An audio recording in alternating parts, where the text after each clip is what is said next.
এ দোস্ত, চোখে দেখা কবরের আযাব আল্লামা তারেক জামিল দামাত বারাকাতুহুল আলিয়া ও তার খুতুবাতের মধ্যে লেখে, এক বান্দা বড় প্রভাবশালী মানুষ, রক্তের গরম, ক্ষমতার দাপট, মানুষকে ধরাকে সরা জ্ঞান করে, যা খুঁজি তাই করে, মগের মুল্লুক বানায় ফেলছে। ওই জালেম হঠাৎ করে দুরারোগ্য ব্যাধিতে আক্রান্ত হয়ে ইন্তেকাল করেছে। ইন্তেকাল হওয়ার পর এবার জালেমের জন্য তো কবর খুঁড়তে হবে। কবর ভিআইপি জায়গার মধ্যে কবর খনন করা আরম্ভ। ওই কবর খননকারী কবরের স্থানের খাদেম কবরটা খনন কইরা সুন্দর করে যখন কবরটাকে লেভেল করছে, কাঁচি দিয়া কাইটা যখন সুন্দর করে লেভেল করছে, কবর খননকারীর ঘাটটা ধরে আনা হয়েছে। এই বেটা, বাটপারি করার জায়গা পাস না, আমাদের লিডার, আমাদের বস, তার কবর খনন করতে গিয়ে বাটপারি করলি, এটা কি খবর খনন করলি? লোকটায় কাঁদে আর ডাক দেয়া কয়, ভাই রে, কসম আল্লাহর, ওই জাতের কসম, আমাকেও তো এই কবরে ঘুমাইতে হবে। আমি কখনো বাটপারি করি নাই।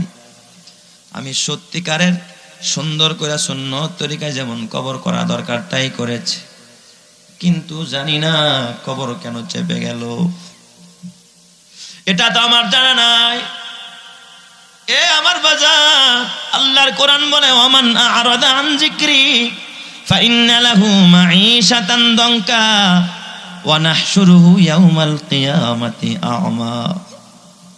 যারা আল্লাহর হুকুম থেকে, আল্লাহর স্মরণ থেকে, যারা কোরআন থেকে, নামাজ থেকে গাফেল হয়ে যায়, আল্লাহর হুকুম থেকে যারা মুখ ফিরিয়ে নেয়, ধরাকে যারা সরা জ্ঞান করে, এই সোজা মানুষকে যারা, বোকা মানুষকে যারা ধোকা দেয়, আল্লাহ তাআলা তাদের কবরের মধ্যে আল্লাহ তাআলা চাপ দিবে, চাপ। ঠিক না বেটা? কি যা দেখুন, কবর চাইপে গেছে, কয় তাহলে আরেক জায়গায় কবর কর, আবার নতুন করে এটাকে ফলাও কর, সুন্দর করে আবার ছাটাই করে কবরটারে বড় কর, আবার করস।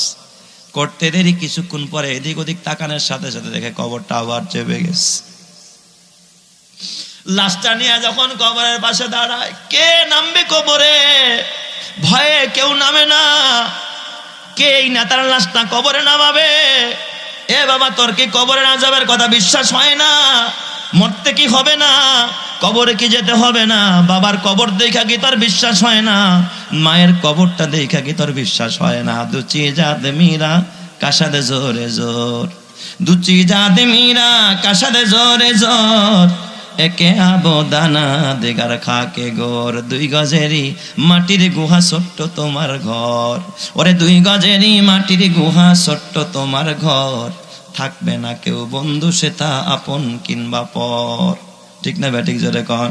এ আমার বাবা, কেউ কবরে নামতে চায় না, যদি কবরে আবার চাপ দিয়া বস। এ যুবক, এ আমার বুড়া বাবা, ও আমার পর্দারের মা, মা গো, এই রূপ দ্বারা যৌবন এক সময় জং ধরে যাবে গো মা। মরে দেখো গায়ের 3 পিসটা খুলে ফেলবে, সেলোয়ার কামিজটাও খুলে ফেলবে মা, নাকের ফুল খুলে ফেলবে মা, কানের দুল খুলে ফেলবে, গলার মালা থাকবে না, হাতের বালা থাকবে না মা গো। সাদা কাপড়ে মোড়াইয়া তারপরে তোরে মাটির মধ্যে শোয়া দেওয়া হবে। একটা তোষকও বিছাবে না, একটা জাজিমও বিছাবে না, একটা কার্পেটও দিবে না। এই ঠান্ডা মাটির ভিতরে কেমনে থাকবি একা একা অন্ধকার কবরে? এ মা, নাকের ফুল খুলবি তো খুলবি, মরার আগে খুলে ফেল। নাকের ফুল খুলবি, কানের দুল খুলবি, মরার আগে খোল। আল্লাহ গো, আমি কবরের আযাব সহ্য করতে পারবো না। আমি এই দুলটা কবর আযাব থেকে মাপ পাওয়ার জন্য আল্লাহ আমি তোমার ঘরে দিয়ে দিলাম, তোমার রাস্তায় দিয়ে দিলাম। কসম আল্লাহর, আল্লাহর নবী কয়, আমা শারান নিসা তাসাদদাকনা, হে নারীরা তোমরাও সদকা করো, আল্লাহ তাআলা সদকার বিনিময়ে কবর আযাব মাফ করে দিবে। চিৎকার মেরে কোন সুবহানাল্লাহ। বলেন তো আল্লাহ ক্ষমা করবে কি করবে না? ওই নেতার কবরকে কবরে নামাবে, কবরে কেউ নামে না, ভয়ে যদি কবরে আবার চাপ মারে। কে কবরে নামবে? বিশাল বড় এক আলোড়ন সৃষ্টি হয়ে যায়। সন্তান নিজের ছেলেও নামতে চায় না, নিরুপায় হয়ে মানুষ ধইরা কয়, ঠিক আছে বাবারে ধরে অমনি কবরে ফালায় দাও, কবরে নামার দরকার নাই। সর্বশেষ এক জামাই, সে ছিল কিছুটা দিনদার, জামাই কবরে নামছে। একদিকে নামছে, মাথাটা ধরছে, আরেক দিকে পাওটা ধরে কবরে একজন ধাক্কা দিয়া ফালায়া দিছে। কি করুন হালাত, কি করুন পরিণতি। এটা হলো দুনিয়ার পরিণতি রে বাবা। কেমন হবে কবরের আযাব? কবরে নামানোর পর এ বাজান ওই খুতুবাতের কিতাবে লেখে, জামাই কোন রকম লাশটার মাথার মুষ্টি খোলার সাথে সাথে দেখে কবর দুই দিক থেকে চাপানো আরম্ভ হয়ে গেছে। তাড়াতাড়ি করে উঠছে, কিন্তু উঠতে গিয়া ডান পাটা বেজে গেছে। ডান পাটা টান দিয়া যখন জোর করে উঠাইছে, ওই আল্লাহর বান্দা এরপর থেকে ওই পা দিয়া আর কোনোদিন হাঁটতে পারে না, এই পা নষ্ট হয়ে গেছে। এ আমার বাবা, ও আযাবুল কবরি হাক্কুন, কবরের আযাব সত্য। আল্লাহর নবী কবরের পাশ দিয়া যাচ্ছিলেন, মাররান নবী সাল্লাল্লাহু আলাইহি ওয়াসাল্লাম বিকবরাইনি ইউআযাবান। আল্লাহর নবী দুইটা কবরের পাশ দিয়া যায়, দেখে দুটোটা কবরের মধ্যে আযাব চলতেছে, আযাব। আল্লাহর নবী ডাক দেখায়, ও সাহাবীরা জানোনি এই কবরের মধ্যে কেন আযাব হয়? আল্লাহর নবী বলে, আম্মা আহাদুহুমা ফাহুয়া লা ইয়াস্তানজিহু মিনাল বাউল। একটা কবরে আযাব হয় কারণ এই কবরওয়ালা জীবনেও প্রস্রাব করে ঢিলা কুলুপ নিত না, শরীরটা সারা জনম জনম নাপাক রাখতো। গর্তের পিপিলিকা বদদোয়া করতো, আকাশের পশু পাখিরা বদদোয়া করতো, এই জন্য আজকে আর কবরে আযাব। ও আম্মাল আখার, আর আরেক ব্যক্তি ফাহুয়া ইয়ামশি বিন নামিমা, এই মানুষটা রাস্তা দিয়ে হাঁটতো আর মানুষের গীবত করতো, চার দোকানে গীবত করতো, রাস্তাঘাটে গীবত করতো, সব জায়গায় খালি গীবত করতো। এই রকমের সমাজের মধ্যে কিছু মানুষ আছে না নাই? এই জন্য আল্লাহ তাআলা সূরা এ বদ্দস্ত হুমাজার মধ্যে বলে, ওয়াইলুল লিকুল্লি হুমাজাতিল লুমাজা আল্লাযী জামাআ মালাহু ওয়া আদ্দাদা। আল্লাহ কয় তিন প্রকারের মানুষ হলো জাহান্নামী। হুমাজা মানে যে অবসরে গীবত করে, লুমাজা মানে যে সামনাসামনি গীবত করে, আল্লাযী জামাআ মালাহু ওয়া আদ্দাদা। তিন প্রকারের, তিন নম্বর হলো তারা যারা খালি মাল জমায় আর খালি মাল গনে, জমায় আর গনে। সোনালিতে এত লাখ, রূপালিতে এত ভাগ, নিজেও খায় না, সন্তানরেও খাওয়ায় না, মা বাবারেও দেয় না, আল্লাহর রাস্তায় দান করে না। এমন বখিল এই সমাজের মধ্যে আছে না নাই? এ যুবক ভাই, খালি আমি মসজিদে দান করতে বলি না, মাঝে মাঝে বলি নিজেও খাইস, বিবিরেও খাওয়াইস। সংসারে 3-4 জন সন্তান, বাবা মাসের টাকা কামায়, দোকান সারা রাত দোকান কইরা বিকাল বেলা একটা পাঙ্গাস মাছ ছাড়া জীবনে তার হাতে কিছু ওঠে না। বিবিও পাঙ্গাস খায় না, ঘরে আসছে বিবির মন খারাপ, ছেলেটাও বেজার। আর যদি বাবা ভ্যান চালায়, রিক্সা চালায়, ভালো একটা মাছ আনছে ঘরে, দেখবেন পোলাটা 3টা দৌড় মারে, একবার ওই ঘরে, আরেকবার ওই, একবার দাদির গলা ধরে, দাদু কি হয়েছে, বা দাদা দৌড়াউকা, বাবা একটা বড় সাপ আনছে। তার মানে ছেলেটাও খুশি হয়ে গেছে, মেয়েটাও খুশি হয়ে যায়, আসমানের মালিকও খুশি হয়ে যায়। এই জন্য নবী আমার হাদিসে কয়, মান কাল্লা মালুহু ওয়া কাসুরা আয়ালুহু ওয়া হাসুনাত সালাতুহু ওয়ালাম ইয়াগতাবিল মুসলিমিন জাআ ইয়াউমাল কিয়ামাতি হাকাযা। আল্লাহর নবী আঙ্গুল উঠায় এমনে বলে, ও উম্মতেরা শোনো, যার মাল কম, পরিবারের সদস্য বেশি, ভ্যান চালায়, একা কামায়, কিন্তু সদস্য 8 জন, চাউল আনতে ডাউল ফুরায়, ডাউল ফুরাইলে চাউল ফুরাইয়া যায়, সংসার চলে না, কিন্তু কোনোদিন শিকায়াত করে না, আল্লাহর কাছে শুকরিয়া আদায় করে। আল কনাআতু বিল কলিল, আল্লাহ তুমি যেই অবস্থায় রেখেছো তাতেই সন্তুষ্ট, আল্লাহর শুকরিয়া আদায় করে কখনো তাকাসুর, এ বাবা প্রাচুর্যের, এ বাবা প্রতিযোগিতায় কখনো মগ্ন হয় না। এই মানুষটার ব্যাপারে আল্লাহর নবী কয়, যা ইয়াউমাল কিয়ামাতি, কিয়ামতের ময়দানে ওই মানুষটা আগমন করবে হাকাযা, এইভাবে। তার মানে 2 আঙ্গুল যেমন পাশাপাশি, ওই মানুষটা আমি মুহাম্মদের সাথে একসাথে খোদার জান্নাতে যাবে। চিৎকার মেরে কোন সুবহানাল্লাহ। তাহলে খালি মসজিদ মাদ্রাসায় দান করলেই যে সওয়াব হয় তা না, বিবির মুখে 1 লোকমা খাবার দিলে নেকি দিবে কে? এমন কৃপণার বখিল আছে না নাই?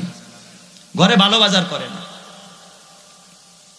ঘরেও যদি ভালো বাজার না করেন জাহান্নামে জ্বলতে হবে। মাজান মাল জমানোর জন্য আল্লাহ আপনারে বানায় নাই। আর কত মাল জমাবি? তোর দাদাও জমায় গেছে, বাবাও জমায় গেছে, 2 পয়সার লাভ হয় নাই রে বাবা। খবরদার, খবরদার, বেজার হয়েও না, রাগ করো না রে বাবা। এই মাল জরুরত, দরকার আছে, মালের দরকার আছে, কিন্তু মাল হলো জরুরত, কিন্তু মহব্বত না। টয়লেট আমাদের জরুরত নাকি মহব্বত? জরুরতের কারণে টয়লেটে যাই, কিন্তু কি কেউ 3 লাখ টাকা দিয়ে টয়লেট বানায় কয় আধা ঘন্টা বসে থাকেনি? জরুরত শেষ দৌড়ায় চলে আসে। এই টয়লেট জরুরতে যায়, মহব্বতে যায় না। ঠিক মালটা তেমন জরুরত, মহব্বত করা যাবে না, মালরে অন্তরে জায়গা দেওয়া যাবে না। নৌকার জন্য পানি যেমন জরুরত, আমার জন্য আপনার জন্য মালও তেমন জরুরত। নৌকার মধ্যে পানি তখনই জরুরত যখন পানিটা নৌকার উপরে থাকবে না নিচে। কিন্তু পানি যদি নৌকার ভিতরে ঢুইকা যায় তাইলে বলেন তো নৌকার জন্য পানি জরুরত না বিপদ? ঠিক কসম আল্লাহর, মালও জরুরত। মাল রাখতে হবে পায়ের নিচে, মাল অন্তরে ঢুকানো যাবে না, কসম আল্লাহর। কিন্তু এখানে যারা বসে আছেন আপনারা একেবারে সত্যিকারের কথা বলবেন, আপনাদের ভিতরে মালের মহব্বত আছে না নাই? ফজর পড়ে না, জোহর পড়ে না, আসর পড়ে না, মাগরিবের আজান হয়ে গেছে নামাজে যায় না, জুমার আজান হয়ে গেছে ইজা নুদিয়া লিস-সালাতি মিন ইয়াউমিল জুমআহ ফাসআউ ইলা যিকরিল্লাহি ওয়া যারুল বাই। আল্লাহকে ব্যবসা ছাইরা তারপরে নামাজের দিকে দৌড়া। আর কপাল পরা কয় জুমার দিন মার্কেট খোলা রাখলে কাস্টমার বেশি, বেচা কিনা বেশি। তাইলে বলেন তো আপনার ভিতরে এই মালের প্রতি মহব্বত ঢুকছে কি ঢোকে নাই? তাহলে জাহান্নামে আপনি যাইবেন না, যাবে কে? বেজার হয়েন না বাজান, রাগ করেন না।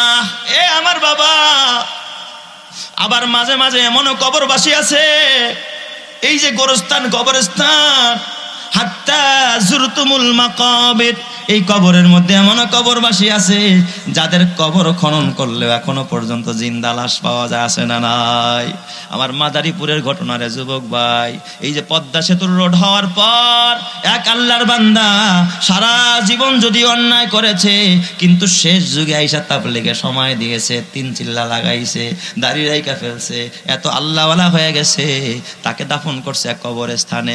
ঘটনা চক্রে 7 বছর 8 বছর পর ওই গোরস্থান যখন ভাঙা হয় তার কবরটা ভাঙা পড়েছে। সবাই মনে পড়েছে হাড় গোড় এখানে কিছু নাই, এই জন্য ওই যে বেকু দিয়া যে মাটি উঠায়, মাটি উঠাইতে গিয়া দেখে কবরের মধ্যে কাপড়ের কাপড়ও তাজা, লাশটাও তাজা, মনে হয় যেন চোখের মধ্যে এখন নগদ সুরমা মাখায়া রাখছে। চিৎকার মেরে কন্যা আল্লাহু আকবার। বাবা এখনো কেন সতর্ক হও না? এখনো কেন বুঝে আসে না? কি করলে বুঝে আসবে রে বাবা? ওই কবরে যেতে হবে, বাঁচার রাস্তা নাই। এ বাবা, তোর বাবাও গেল খালি হাত, তুমিও যাইবা খালি হাত, আমিও যাব খালি হাত, কিন্তু কি নিয়ে কবরে যাইবা? সুম্মা কাল্লা সাউফা তা'লামুন কাল্লা লাউ তা'লামুনা ইলমাল ইয়াকিন। আল্লাহ কয় যদি সত্যিকারের ইলম তোদের থাকতো লা তারাউন্নাল জাহিম, সচক্ষে তোরা জাহান্নাম দেখবি। এ বাবা, কিয়ামতের ময়দানে এই চোখ দিয়া যিনি জাহান্নাম দেখাবেন তিনি কে? আল্লাহ তাআলা এই চোখ দিয়ে আপনাকে জাহান্নাম দেখাবে। সুম্মা লা তারাউন্নাহা আইনাল ইয়াকিন, আল্লাহ তাআলা একেবারে ইয়াকিনান ভাবে আপনাদেরকে জাহান্নাম দেখাবে। এরপর আল্লাহ কয় সুম্মা লা তুসআলুন্না ইয়াউমা ইযিন আনিন নাঈম, কিয়ামতের ময়দানে প্রত্যেকটা নিয়ামতের হিসাব নেবেন যিনি তিনি কে? এ বাজান, আমরা তো জানি কিয়ামতের ময়দানে আমল নামার দপ্তর হবে 2টা, একটা হবে নেকির দপ্তর আর একটা হবে গুনার দপ্তর। কিন্তু আমি ভিন্ন বয়ান করি, আমি বলি না, কিয়ামতের ময়দানে আমল নামা হবে 3টা। জোরে কোন কয়টা? আমল নামার দপ্তর হবে 3টা।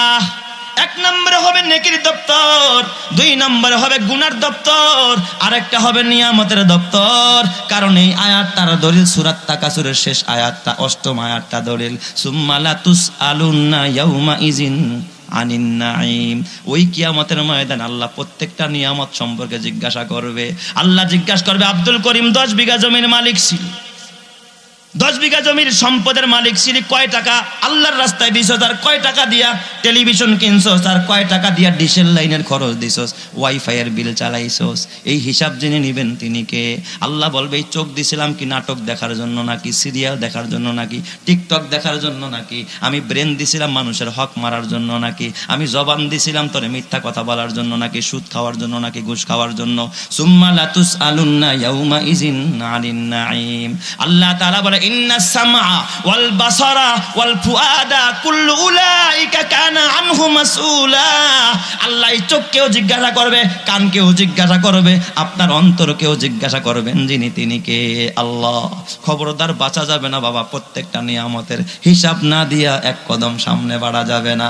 এ আমার বাবা, তোর হাতে পায়ে ধরে বলা যায়, মা আয়েশা সিদ্দিকা রাদিয়াল্লাহু তাআলা আনহা থেকে বর্ণিত, আল্লাহর নবী বলে, আয়েশা, কিয়ামতের ময়দানে আল্লাহ তাআলা প্রত্যেকটা মানুষের হিসাব নিবে। আমি আপনার কাছে সংক্ষিপ্ত একটা ডাটা জানতে চাই।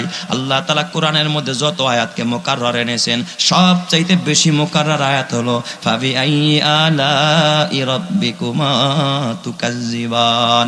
এই আয়াতটাকে আল্লাহ কোরআনে 33 বার আনছে। কয়বার? একই কথা আল্লাহ কয়বার বলছে? 33 বার। তার মানে এই কথাটার গুরুত্ব কম না বেশি? সিরিয়ালে 2 নম্বরের মুকাররার আয়াত। হাফেজ সাহেবরা, আলেম ওলামারা, এখানে আমার অনেক শ্রদ্ধাভাজন ভাইরা আছে, ইমাম খতিবরা আছে, ওনারা বুঝতেছে কথাগুলো, সাধারণ মানুষ একটু কম বললেও সমস্যা নাই। 2 নম্বরের সিরিয়ালে মুকাররার আয়াত, ইন্নাল্লাহা সারিউল হিসাব। আল্লাহ তাআলা এই আয়াতটাকে, এই কথাটাকে আল্লাহ তাআলা কোরআনের মধ্যে, পুরা কোরআনে 13 বার বলছে। কয়বার? 13 বার। ইন্নাল্লাহা সারিউল হিসাব, আল্লাহ দ্রুত হিসাব নিষ্পত্তি করবে। আমাদের দেশের সবচাইতে বেশি লেন্দি প্রসেসিং হলো এই মামলায়, আদালতে, ঠিক না বেঠিক? যদি শুধুমাত্র দেওয়ানি মামলা হয়, জমি জমার মামলা হয়, যিনি মামলা করছে তিনি কোনো ফল দেখা যাইতে পারে না, অনেক সময় ছেলেও পারে না। এই রকমের লেন্দি প্রসেসিং যদি আল্লাহর আদালতে কিয়ামতের ময়দানে হয়, তাইলে ওই আদালতে বিচার করতে কত লক্ষ বছর সময় লাগবে। কারণ বিচার কি শুধুমাত্র আপনাদের এই এলাকার মানুষের হবে নাকি? শুধু কি টাঙ্গাইলবাসীর হবে না, গোটা বিশ্ববাসীর? এই যুগে আছে যারা, তাদের না, পুরা শুরু থেকে শেষ পর্যন্ত সবার। 1 মিনিট করে যদি এখানে যদি মনে করেন আপনাদের এই ইউনিয়নের মধ্যে ধরেন যদি 10,000 মানুষ হয়, এক ইউনিয়নের মধ্যে 10,000 মানুষ এই যুগে ধরেন, তাহলে এরকম অতীত থেকে নিয়ে 100 বছর পর্যন্ত কত 10,000 গেছে, কত লক্ষ লক্ষ মানুষ। তাহলে বলেন, শুধু এদেরকে প্রত্যেককে যদি 1 মিনিট করে হিসাব নিতে সময় দেওয়া হয়, তাহলে কত লক্ষ মিনিট সময় লাগবে শুধু এক ইউনিয়নের হিসাব নিতে? কথা কয় না কে? লাগবে না? লাগবে। তাইলে এত সময় আল্লাহ কেমনে দিবে? এত সময় আল্লাহ তাআলা কেমনে হিসাব নিবে? এ যুবক ভাই, আমি এখন শেষ করে দিব, খেয়াল করেন। এত সময় আমার আল্লাহ কেমনে দিবে? খবরদার যুবক রে, আমার আল্লাহ এত সময় নিবে না। আমার আল্লাহ, ইন্নাল্লাহা সারিউল হিসাব, আল্লাহ তাআলা দ্রুত হিসাব নিবেন। মা আয়েশা বলেন, ইয়া রাসূলুল্লাহ, আল্লাহ তাআলা কত দ্রুত হিসাব নিবেন? আল্লাহর নবী কয়, আয়েশা রে, আল্লাহ তাআলা হিসাবকে দ্রুত নিবেন মানে হিসাবকে আল্লাহ তাআলা সহজ করবেন। সুবহানাল্লাহ, যেরকম সবাই। মা আয়েশা বলেন, ইয়া রাসূলুল্লাহ, সহজ হিসাব আবার কি জিনিস? নবীজি বলেন, সহজ হিসাব হলো আল্লাহ আরদু। সহজ হিসাব কি? আল্লাহ আরদু শুধুমাত্র পেশ করবে। আল্লাহ তাআলা পেশ করে বলবে, আব্দুল্লাহ, এটা তোর আমলনামা, দুনিয়াতে আমি লুকায়া রাখছিলাম। এই আব্দুল্লাহ, এটা তোর আমলনামা, দুনিয়াতে কেউরে দেখতে দেই নাই। বাবার আমলনামা ছেলেরে দেখতে দেই নাই, ছেলেরটা বাবারে দেখতে দেই নাই। বাবাই জিনা করছে, ছেলে জানে না। মা পরকিয়া করছে, মেয়ে জানে না। আছে না নাই? আরে বাবাই চুরি করছে, সন্তানেরা জানে না। একজনের আরেকজনের কাছে লুকায়া রাখছেন, যিনি তিনি কে? আল্লাহ। আল্লাহ কয়, দুনিয়াতে লুকায়া রাখছিলাম, কিন্তু তোর শেষ আমলে আমি পছন্দ করেছি। আল্লাহ আরদু, আল্লাহ খালি পেশ করবে, আব্দুল্লাহ, এটা তোর আমলনামা, এই যে দেখ, এইগুলো সব আছে দুনিয়ার মধ্যে, লুকায়া রাখছিলাম, আজকেও আমি লুকায়া রাখলাম। ইনতালিকু মাগফুরান লাকুম, বান্দা যা, আমি আল্লাহ আজকে লুকায়া রাখা তোরে মাফ করে দিলাম। জোরে কোন সুবহানাল্লাহ। এটা হবে সহজ হিসাব। এটা কি হিসাব? সহজ হিসাব। আর যদি আল্লাহ কয়, এ আব্দুল কাদের জিলানী এদিকে হিসাব দিয়া যা, এটা হবে কঠিন হিসাব। যদি আল্লাহ বলে, আব্দুল কাদের জিলানী এদিকে হিসাব দিয়া যায়, এটা হবে কি হিসাব? আব্দুল কাদের জিলানীরও হিসাব দেওয়ার মতো সাহস নাই। আল্লাহ যদি খালি ধরে বসে, আব্দুল কাদের, এই যে 1 গ্লাস পানি খাওয়াইছিলাম, কি শুকরিয়া আদায় করছস? সুম্মা লা তুসআলুন্না ইয়াউমা ইযিন আনিন নাঈম। 1 গ্লাস পানির হিসাব দেওয়ার মতো ক্ষমতায় পাকুল্লাবাসীর নাই। আছে নাকি? জোরে কোন নাই? এ বাবা, তাইলে কেন নিয়ে আমাদের শুকরিয়া আদায় করো না? মা আয়েশা বলেন, ইয়া রাসূলুল্লাহ, আল্লাহর নবী কয়, আয়েশা রে, আল্লাহ তোমার হিসাবও সহজ করবেন। কয়, সহজ হিসাব করতে আল্লাহ তাআলা কতক্ষণ সময় লাগাবে? কয়, ফজরের 2 রাকাত সুন্নত নামাজ পড়তে যতক্ষণ সময় লাগে, গোটা পৃথিবীবাসীর মধ্যে যারা জান্নাতে যাবে, ইমানদার যারা, আল্লাহ তাআলা ধরেন 2 রাকাত সুন্নত নামাজ পড়তে 5 থেকে 6-7 মিনিটের সময় বেশি লাগে না। গোটা পৃথিবীবাসীর হিসাবকে আল্লাহ তাআলা এই 5-6 মিনিটের মধ্যেই ক্লোজ করে দিবে। তিনি আমার আল্লাহ। চিৎকার মেরে কন্না আল্লাহু আকবার। আরো জোরে কন্না আল্লাহু আকবার। এ যুবক ভাই, এই জন্য মা আয়েশা বলেন, এমন কোন দোয়া নাই, এমন কোন নামাজ নাই আল্লাহর নবী আল্লাহর কাছে বলতেন না, আল্লাহুম্মা হাসিবনি হিসাবান ইয়াসীরা, আল্লাহ তুমি আমার হিসাবকে সহজ করে দাও। আল্লাহ খালি জিগায়ও না, এটা কেন করছস, তাইলে ধরা খেয়ে যাবো। আল্লাহ খালি জিগায়ও না, এটা কেন করছস।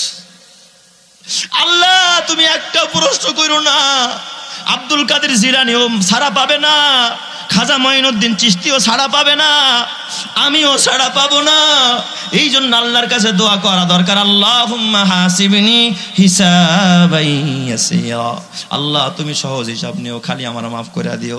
আল্লাহ খালি বইলো যা তোরা মাফ করে দিলাম, তোর আমল নামা আমি দুনিয়াতে লুকাই রাখছিলাম এখনো লুকায়া রাখলাম, ইনতালিকু মাগফুরান লাকুম, যা তোরে মাফ করে দিলাম। আর এই মাফ পাওয়ার জন্য সদকা এক নম্বরের আমল, কথা ঠিক না ব্যাটিক যারা কান।